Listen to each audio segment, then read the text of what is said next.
sasabihin. Tarakli!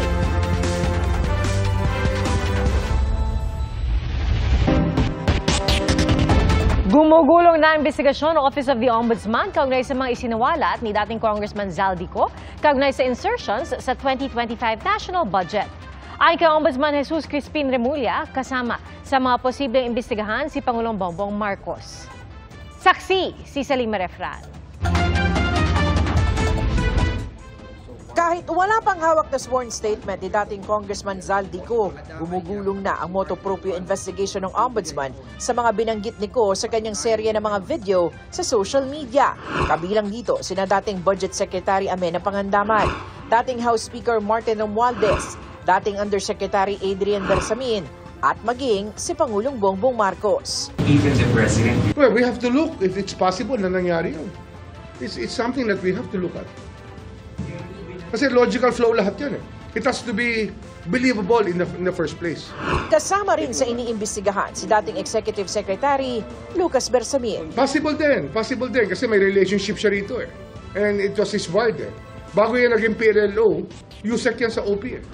Apo ng dating Executive Secretary si Adrian Bersamin na dating Undersecretary ng Presidential Legislative Liaison Office o PLLO. Matagal na raw nasa radar ni Remulla ang nakababatang Bersamin. May naranasan kami sa DOJ na tila siya ang nakialam sa appointment process. At yan, I took it against many people who were responsible for that. Kasi nga, ang prosecutors natin, pinipili natin based on confidence.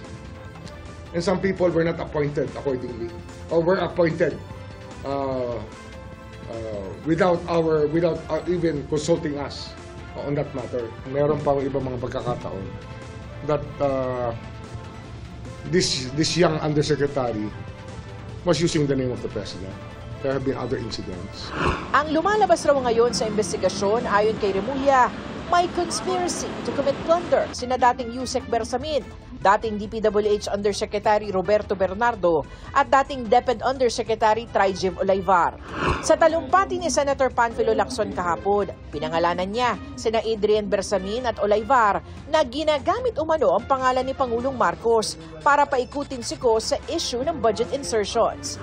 Batay raw yan sa pahayag ni Bernardo. Ayon pa kay Remulla, tinitingnan na ng Department of Justice na gawing state witness si Bernardo. May alok na rin daw itong magbalik ng pera sa gobyerno. At least 10 deliveries. The modus that yung arrangement nila is may tigisa silang armored van. May armored van si Yusek Olayvar, may armored van siya, magpapark sa basement ng Diamond Hotel, darating yung van driven by Olayvar, and possibly, sabi niya, hindi siya sigurado, and possibly along with Adrian Bersamin. Bakante yung armored van, ipapark, idadrive yung isang van na puno ng pera. Ranging from 800 million hanggang 2 billion. Bersamin, Olayvar, and Bernardo were working together in practically laundering money. In the narration of Bernardo, that's money laundering already. That's already a major offense that was being committed. Kasi nga, nakasakay na sa armored van yung pera sa kanyang narration, di ba? At inililipat sa kabilang armored van, o nagpapalit sila ng armored van, they drive off with the van, with the money. Iniiwan naman yung isa naman para punuin ulit ng pera. Nakakapangilabot yung ganitong mga kwento. Pero there must be veracity in it. No? Baka may katotohanan yan. At I think it's believable. Pero siyempre, we will also look at the other evidence available. Plunder yan eh. Kasi, ano yan eh, nagkasundo kayo na kunin itong perang to na hindi naman sa kanila eh. They don't have a right to that money. Anong kinalaman nila sa pera yun? Ba't hawak nila? Sinisikap naming makuha ang panig ng mga nabanggit ni Remulla. Ipinagtanggol naman ni dating Executive Secretary Bersamin ang kanyang apo. You cannot expect him to do anything na hindi tugma sa nakakataas sa kanya. Lacson has the evidence, so we will respect his declaration there. Pero sa tingin ko lang, batay lang sa mga kwento ni Zaldico at saka ni Bernardo, hindi ko naman pwedeng sabihin na naniniwala ko agad.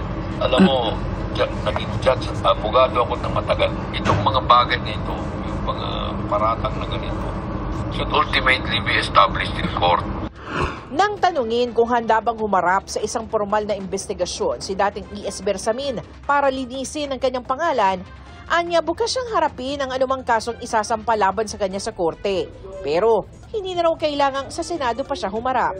I stand by my integrity. About 2 months ago, naglabas na ako ng statement. Wala akong kinalaman kay Mr. Bernardo at saka kay Raigi Bulaybar. Kung meron pang mga tao na gusto akong i-implicate dyan, itigil nyo na yan, i-demanda nyo na lang ako para sagutin ko ng tama. Itinanggi rin ni Bersamin ang alegasyon kaugnay sa budget insertion. Yung Office of the Executive Secretary does not have anything to do with insertions or budget. Our own budget yun ang sinusubmit namin, pero yung makikialam kami sa budget ng ibang agency, hindi namin ginagawa yan. Hindi namin kasama sa aming trabaho yan. Dagdag pa ni Bersamin, hindi siya nag-resign. Taliwas sa anunsyo ng Presidential Communications Office noong Lunes na ginawa raw yun ni Bersamin dahil sa delikadesa. Kwento ni Bersamin, isang malapit daw niyang kaibigan na hindi na niya pinangalanan ang tumawag sa kanya. Somebody called me up to tell me na I am to leave as Executive Secretary, exit na ako. Walang problema yan. I will accept that because I'm only serving at the pleasure of the President. Ang akin lang is when they make an announcement about my personal, did I resign or not, they should have consulted me first. Courtesy yan, di ba? Huwag naman yung i-announce na lang nila, you are the last to be told. Hinihingan namin ang pahayag ang Malacanang kaugnay nito. Para sa GMA Integrated News, ako si Salima Rafran, ang inyong saksi. Posibleng ihain na ng Ombudsman sa korte ang kaso laban sa mag-asawang Curly at Sara Diskaya sa mga susunod na araw. May sagot naman ng Ombudsman sa sinasabi ng abogado ni dating Congressman Zaldico na prejudged o nahusgahan na umano ang kaso nito. Saksi, si Maki Pulido. SB 25CRM 0039. People versus Zaldico. Naraffle na sa Sandigan Bayan ang mga kasong inihain laban kina dating Congressman Zaldico, mga dating opisyal ng DPWH Mimaropa at mga opisyal ng construction company na SunWest. Nagbunutan para ma-assign kung saang division ng Sandigan Bayan didinggin ang mga kaso kaugnay ng substandard na 289 million peso flood control project sa Nauhan Oriental, Mindoro. 5th Division ng Sandigan Bayan ang hahawak ng kasong paglabag sa RA 3019 Anti-Graft and Corrupt Practices Act, Section 3E. Ang chairman nito ay si Associate Justice Zaldi Trespeses, appointee ni dating Pangulong Noynoy Aquino. Sandigan Bayan 7th Division ang didinig ng kasong paglabag sa RA 3019 Section 3H or receiving unwarranted financial or pecuniary benefits. Ang chairman ng division na ito, si Associate Justice Lorifel Pahimna, na dating judge ng Taguig Regional Trial Court bago itinalaga sa Sandigan Bayan ni dating Pangulong Rodrigo Duterte noong 2017. 6th Division naman ang nabunot para dinggin ang kasong malversation of public funds. No bail o walang piyansa ang rekomendasyon ng Ombudsman sa kasong malversation. Si Justice Sara Jane Fernandez ang chair ng Sandigan Bayan 6th Division. Dati siyang Assistant Solicitor General bago i-appoint sa Sandigan Bayan ni dating Pangulong Noynoy Aquino. Ayon kay UP Law Professor Paulo Tamase, sa amended rules of court, may 10 araw mula ng isampa ang kaso para pag-aralan ng mga mahistrado kung may probable cause o sapat na batayan ang kaso. Sakaling may probable cause, kasabay na nito ang pag-issue ng warrant of arrest para maiharap sa korte ang akusado at mabasahan ng sakdal. Sa determination ng probable cause, ang tinitignan talaga ng husgado ay yung information o yung sakdal na hinihain ng ombudsman. Hindi pa binibigyan ng pagkakataon yung nasasakdal na mag-participate sa proceeding. Yung pagkakataon na iyon ay kung matutuloy nga sa paglilitis. Ayon sa abogado ni Ko, di na sila nagulat sa mga inihaing kaso. Anya, na pre-judge o hinusgahan na ng ombudsman ang kaso mula pa noong day 1. We're not judges here, we're prosecutors. We are supposed to prosecute people who commit infractions of the law. So he can eat his words because we will not change our stance that he should be prosecuted for the crimes alleged in the information filed before Sandigan Bayan. Ayon sa ombudsman, nananatili pa rin ang alok na proteksyon kay Ko para bumalik siya sa bansa. Kung meron siya ibang kinatatakutan, sabihin niya. Pero tutulungan namin siya. We do not want anybody to be gone. Siyempre sa amin, bibintang niya kung may nangyari. Di ba? We can go to the tube and pick him up and bring him through a route that a waiting vehicle where somebody he trusts is there. And we can put it all on video. Everything happening. We can have body-worn cameras the whole time. Dagdag ng Ombudsman, submitted for resolution na ang 3 kaso laban sa mag-asawang contractor na Curly at Sara Diskaya. Maaaring maisampa na raw ang mga ito sa korte sa Biyernes o sa susunod na linggo. Balak ni Remulla na i-live stream ang mga preliminary investigation. Gagawin natin. We're just making the rules. Huwag kayong mag-alala. We want to be as transparent as ever. Para sa GMA Integrated News, ako si Maki Pulido, ang inyong saksi. Arestado sa Navotas ang isang lalaking nagbebenta umano ng mga baril na walang lisensya. Saksi, si Emil Sumangil, exclusive. 5 nakasibilyang pulis ang nagtulong-tulong para mapadapa ang suspect sa kalsada sa bahaging ito ng Navotas. Pakirapan ng pagposas dahil pumapalagang suspect. Inaresto ng PNP Maritime Group ang target na lalaki dahil sa umano'y pagbebenta ng mga baril na walang lisensya. Ganito ang klase ng baril na ibinebenta raw ng suspect. Yung baril is around nasa 10,000 pesos. No, ito ay caliber 38 and defaced na rin yung serial number niya. Ang pagpoposes ng illegal na baril ay napaka-delikado. No? Nabisto rin ng pulisya ang mga sinasabing buyer ng baril. May mga report na itong mga bangkero natin ay nagkakaroon ng easy access ng pagbibili ng baril through online. Ang tanong bakit kailangan ng mga bangkero ng baril? Naging normal na, no? Na itong mga bangkero na every time lumalaot sila, meron talaga silang daladalang baril na sabi nga nila parang protection din nila. Umamin ang suspect na sangkot siya sa illegal na kalakalan, napilitan lang daw siyang pasukin ito dahil sa kawalan ng hanap buhay. Sana po patawarin na lang po nila ako para po makalabas po ako at makasama ko rin po yung mga mahal ko sa buhay.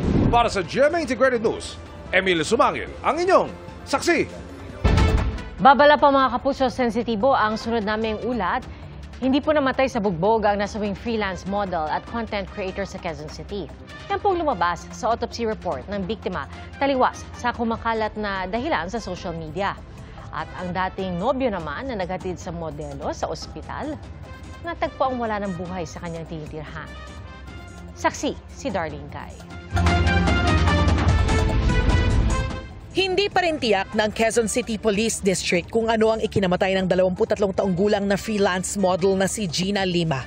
Isinugod siya sa ospital noong linggo nang hindi na raw siya magising. Batay sa resulta ng autopsy, hindi namatay sa bugbog si Gina gaya ng kumalat sa social media dahil hindi raw nakamamatay ang mga nakitang pasa sa kanya. Ang findings po ng autopsy is presence of non-fatal external injuries, presence of heart congestion and congested lungs. Parang bumigay daw po ang puso, parang ganun. Parang humina yung puso niya at saka lungs niya. Kumbaga sa layman's term natin is nanikip yung dibdib. Yun po yung paliwanag po ng doktor. Pero meron daw nakita sa kwarto kung saan siya namatay. As per recovered evidence ng ating SOCO during the examination, may mga tablets po silang nakuha and yung marijuana kush. Pending result pa po tayo ng laboratory examination, ma'am. Ang nagdala sa ospital kay Lima, ang dati niyang kasintahan. Kaninang umaga, natagpuan na rin siyang wala ng buhay sa tinitirhang bahay. Mahal na mahal kita. Hindi kita nayakap, pero kung patay ka, saka kita nayakap. Hindi ko naipadama sa iyo yakap na yun. Ayon sa kanyang kaanak, matindi raw ang pinagdaanan ng dating kasintahan ni Lima matapos ang pagkamatay ng dating nobya. Ang kanyang pagdadalamhati, pinalala pa raw ng ilang social media posts na sumisisi sa kanya. Tinitignan namin na isa sa mga naging sanhi ng kamatayan ng pamangkin ko, yung kanyang pagkamatay, dahil sa sobrang dami na nag-judge sa kanya sa social media. Hindi ko alam kung saan nila kinuha ang kanilang mga impormasyon. Sana maging lesson to sa lahat. Maging lesson to sa lahat na hindi kayo dapat nag-judge. Inaalam nyo muna ang istorya. Paglilinaw ng QCPD, saksi at hindi suspect ang turing sa dating kasintahan dahil wala pa silang nakikitang ebidensya ng foul play sa pagpanaw ni Lima. Patuloy ang investigasyon sa insidente. Para sa GMA Integrated News, ako si Darlene Kayang, inyong saksi. Libo-libong customer ng Maynila ang naperwisyo ng 30 oras na water service interruption sa ilang bahagi ng Metro Manila. Hanggang ngayong gabi, may mga nakapila para sa rasyon ng tubig. Saksi, si Von Aquino. Mag-alas 7 ng gabi, pila ang mga residente para sa rasyon ng tubig ng volunteer fire truck sa barangay 842, Pandacan, Maynila. Ilan sa kanila, 2 hanggang 3 oras na raw naghihintay para sa rasyon. Ubos na raw ang mga inimbak nila kahapon. Napakahirap po, lalo-lalo na yung asawa ko buntis. Hindi namin alam kung paano kami kukuha ng tubig, pampaligo namin. Kahit panghugas ng plato, wala eh. Mahirap, saka biglaan po yung pagkakawala ng tubig dito. Kung hanggang bukas pa, baka kapusin pa rin itong iigibing ko eh. Paano kayo magtitipid? Yung pinapaligo namin, sinasahod namin para may pambuhos sa kubeta. Titiisin daw ng mga residente makapag-igib lang ng tubig na aabot hanggang bukas. Nang maubos ang tubig ng fire truck, sumunod agad na nagrasyon ang water tanker ng Maynilad. Nagpumahog sa pagsalok ang mga residente, muntikan pang mag-away-away dahil sa nagulong pila. Ayon sa Maynilad, tatagal ng 30 oras ang water service interruption sa mga lugar na sineserbisyohan nila sa Maynila, Makati, Pasay at Parañaque. Mula yan hating gabi kanina hanggang alas 6 ng umaga bukas. 121,000 na customers ang apektado. Magtatayo po ng bagong Paco train station ang PNR dito po sa site na ito. And yung pipe po namin is nasa loob po ng right of way ni PNR, so kailangan po namin siyang ilihis. Kailangan po siya i-realign para po makapagpatuloy po sila sa kanilang construction work. Sinabay na rin daw ng Maynilad ang pipe replacement ng mga lumang tubo na tatagal hanggang Disyembre. Kapag natapos po natin itong trabaho po na to, makaka-recover po kami, makakabawas po kami sa water loss, and meron din po tayong ma-expect na water supply improvement dito po sa surrounding area. Ang abiso, ipinadala sa pamamagitan ng flyers, social media at lokal na pamahalaan. Pero ayon sa ilang residente ng Maynila, napaaga naman daw ang interruption sa kanila. Alas 8 pa lang daw ng gabi ng Martes ay wala nang tulo ng tubig ang gripo nila. Sabi ng Maynila, nag-deploy naman sila ng 100 mobile water tankers at 16 na stationary water tanks para mag-supply ng tubig sa mga apektadong residente. Paalala ng Maynila, kapag bumalik na ang supply ng tubig, padaluyin po muna natin yung ating tubig hanggang mag-clear na po. Safe to drink po ang Maynilad water. Para sa GMA Integrated News, ako si Von Aquino, inyong saksi. Sinilip po ng GMA Integrated News ang mga Statement of Assets, Liabilities and Net Worth o SALN ni na dating Pangulong Rodrigo Duterte at dating Vice President Leni Robredo noon pong 2022. Pareho pong tumaas ang kanilang net worth kumpara noong maluklok sila sa pwesto noong 2016. Saksi, si Maki Pulido. Sa Statement of Assets and Liabilities ni dating Pangulo Rodrigo Duterte, 38 million pesos ang kanyang assets noong 2022 nang matapos ang kanyang panunungkulan. Mas mataas ito ng 13 million pesos kumpara sa unang taon ng kanyang pagkapangulo. Sa kanyang mga ari-ari ang nakalista sa 2022 SALN, 7 dito ay residential lots at isang house and lot sa Davao City at 2 ang sasakyan. Ang cash on hand ay halos 24 million pesos.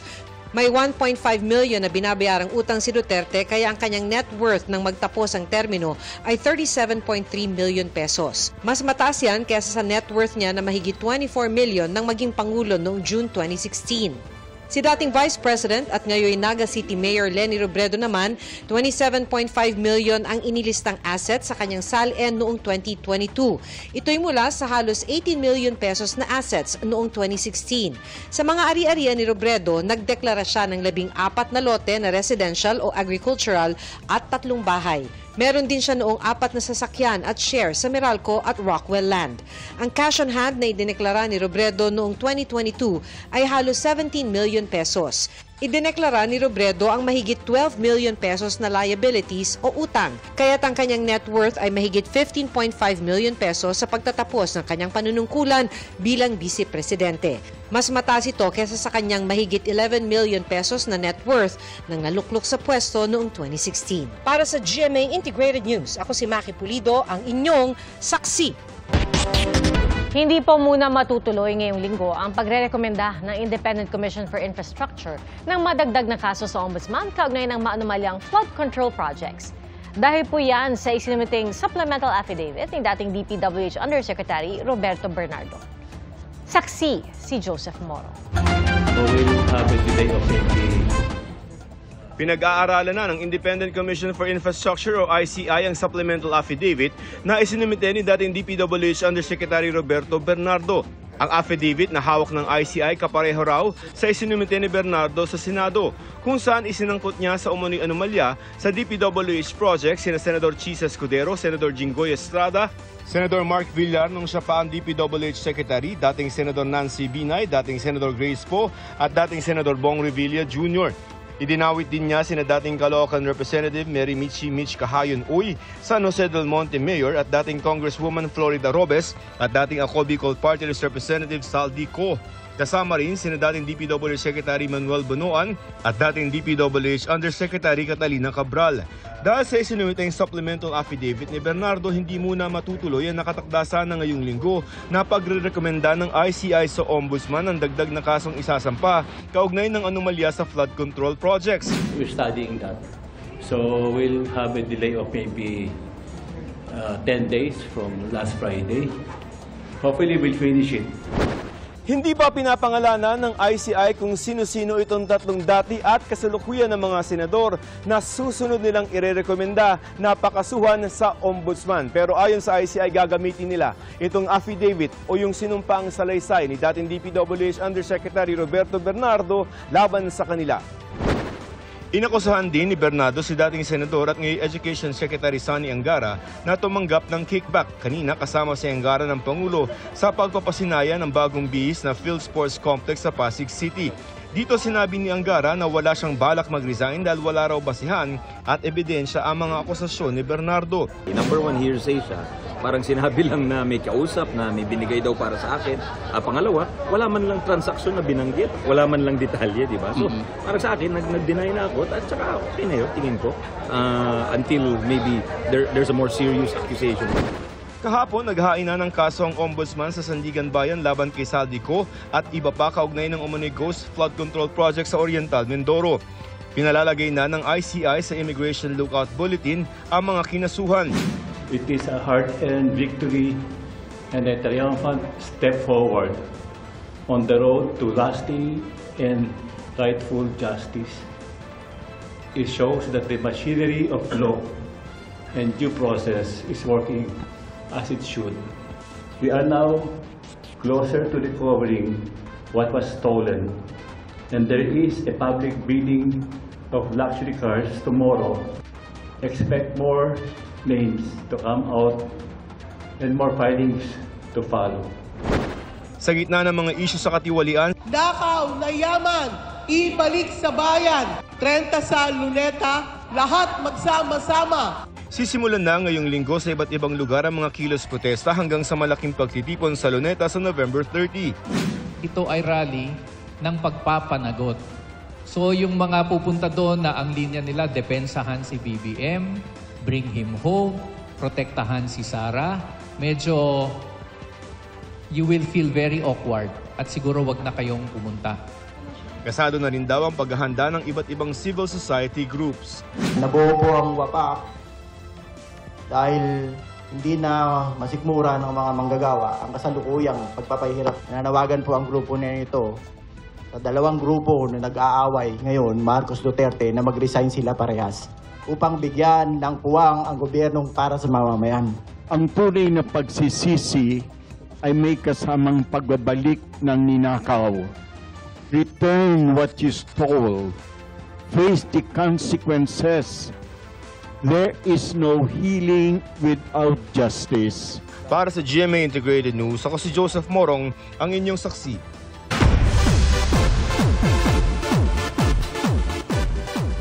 Bagong blessing kung ituring ni Eman Bacosa Pacquiao ang pagpirma niya ng kontrata sa Sparkle GMA Artist Center. At nagpapasalamat din siya sa pagmamahal na natanggap mula sa mga kapuso. Narito ang showbiz saksi ni Aubrey Carampel. From boxing ring to Sparkle contract signing. Isa ng ganap na Sparkle artist, si Eman Bacosa Pacquiao, matapos lumagda ng kontrata sa Sparkle GMA Artist Center. Ang ina ni Eman na si Joanna Rose Bacosa Dino, emosyonal sa pagpirma ng anak. Nanguna sa contract signing sina GMA Network Executive Vice President and Chief Financial Officer Felipe S. Yalong, GMA Network Senior Vice President Attorney Annette Gozon Valdez, Sparkle GMA Artist Center First Vice President Joy Marcelo, at Sparkle Assistant Vice President for Talent Imaging and Marketing Jenny Donato.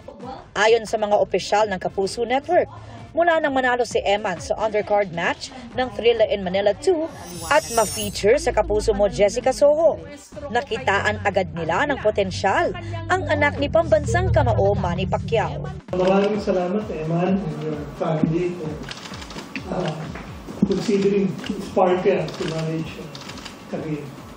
We're so lucky na you'll be given this opportunity ng Sparkle. In fact, pag-usap ko nga sila, sila doon, sabi ko, I think he is a natural action star. Doon, nakita natin na talagang in-embrace siya ng buong bansa. Napakaganda pala ng kwento niya, napakaganda ng puso niya, na talagang bagay na bagay sa GMA. Ako ay isang Christian, siya rin ay isang Christian, kaya on a personal note, I'm very happy to welcome him to Sparkle. Grateful naman si Eman sa mainit na pagtanggap sa kanya ng Sparkle at Kapuso family. Wala naman daw ito sa kanyang plano at naniniwala siyang ito ay blessing mula sa Panginoon. I'm so blessed and thankful po na isa na po akong artist ngayon. Thank you, Lord God. Dito po kasi ako nilagay ni God, so sinusunod ko lang po yung plano niya. Tsaka nakita rin ko naman po at tsaka sinabi po ng mama ko na, "Nak, may talent ka dito. Maybe this is God's plan. Let's follow it." At sa lahat daw ng natatanggap na biyaya, lagi raw siyang nagpapasalamat. Bata po ako, sinasabi po ng mama ko na always be thankful to God in everything. Sa panayam din sa Fast Talk with Boy Abunda, sinabi niyang may nagbukas man daw na bagong opportunity na nanatiling priority ni Eman ang boxing na suportado rin ng Sparkle. Siyempre, kung boxing muna. If I have fight, training muna talaga. Wala mo ng mga ganito, ganyan. Focus lang muna sa fight. Pag wala namang fight, dito na naman. Para sa GMA Integrated News, ako si Aubrey Carampel, ang inyong saksi. Sa pool sa dashcam video ang pagbagsak ng cargo plane sa Kentucky sa Amerika. Nangyari po yan noong November 4. Inilabas ang video sa gitna ng investigasyon sa insidente kung saan 14 ang nasawi.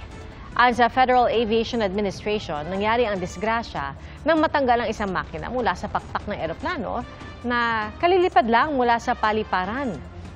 Isinailalim na sa inspeksyon ng lahat ng MD-11 aircraft para matiyak na hindi ito mauulit sa mga kaparehong modelo ng eroplano. Nagkasunog sa Negros Oriental Provincial Hospital sa Dumaguete City. Nangyari po ito sa laboratorio na malapit sa outpatient at pedia department. Agad namang nailabas ang mga pasyente. At ayon sa provincial government, mabilis na apula ang sunog. Patuloy pong inaalam ang sanhi ng sunog.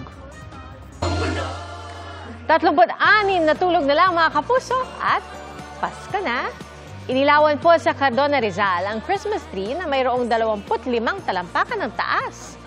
At hindi lang ang laki nito ang kapansin-pansin dahil ang naturang Christmas tree gawa sa pinagsama-samang balat ng buko. Swak sa kanilang tema na Paskong Likha ng Bayanihan, lunti ang pagdiriwang ng pag-asa at pagkakaisa. Sa Kapitolyo naman ng Batangas, 55 talampakan ang taas ng Christmas tree na may kasama pang Christmas display. Highlight din ang kanilang magarbong fireworks display. Christmas Around the World naman ang tema ng Christmas tree lighting sa plaza sa Buwak, Marinduque.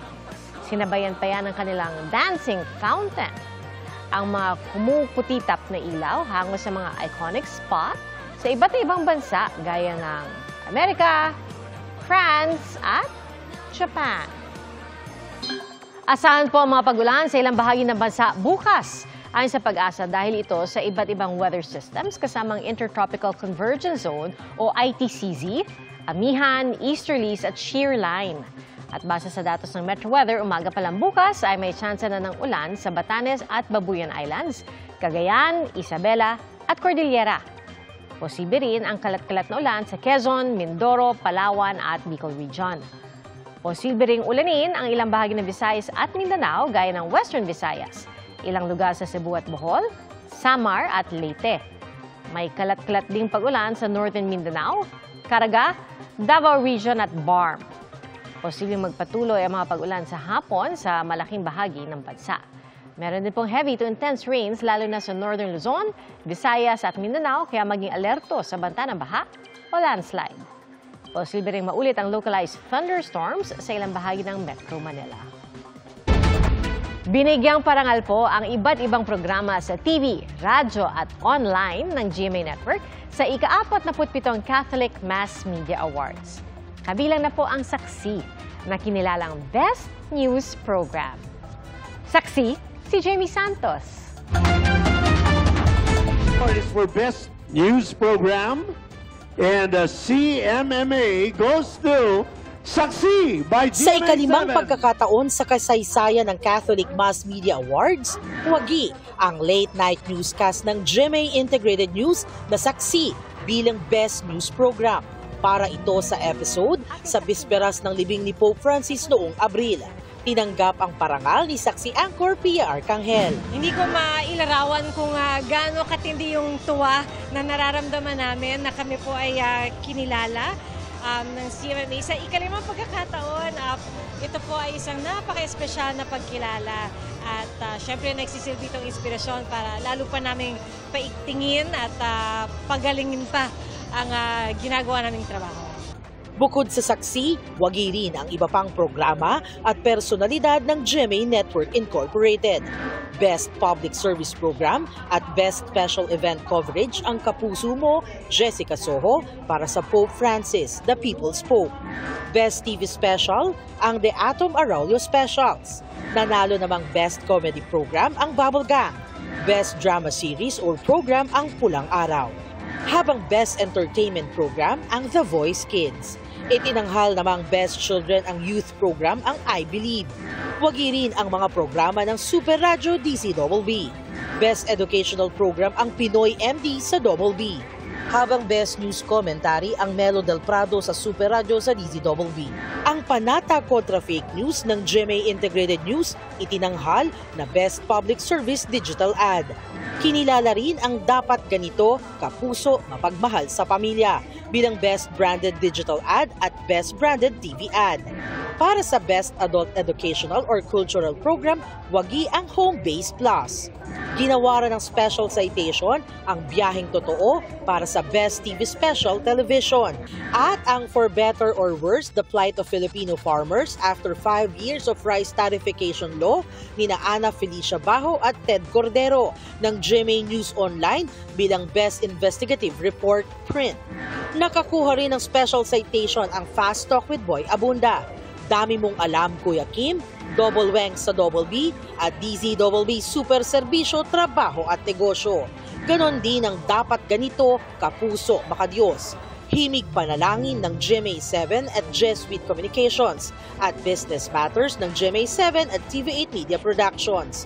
Pinangunahan ni Manila Archbishop Cardinal Jose Advincula ang 47th Catholic Mass Media Awards. Binigyang diin niya ang mahalagang papel ng media sa pagbuhay ng budhi ng lipunan at sa paghahatid ng katotohanan. Para sa GMA Integrated News, ako si Jamie Santos, ang inyong saksi. Taos-pusong pasasalamat po sa Catholic Mass Media Awards para sa pagkilala sa Saksi bilang Best News Program. Makakaasa po kayo na itutuloy po namin ang gabi-gabing paghahatid ng komprehensibo at tapat na pagbabalita. At mga kapuso, salamat po sa inyong pagsaksi. Ako po si Pia Arcangel para sa mas malaking misyon at sa mas malawak na paglilingkod sa bayan. Mula po sa GMA Integrated News, ang News Authority ng Filipino. Hanggang bukas, sama-sama po tayong magiging saksi! Mga kapuso, maging una sa saksi. Mag-subscribe sa GMA Integrated News sa YouTube para sa iba't ibang balita.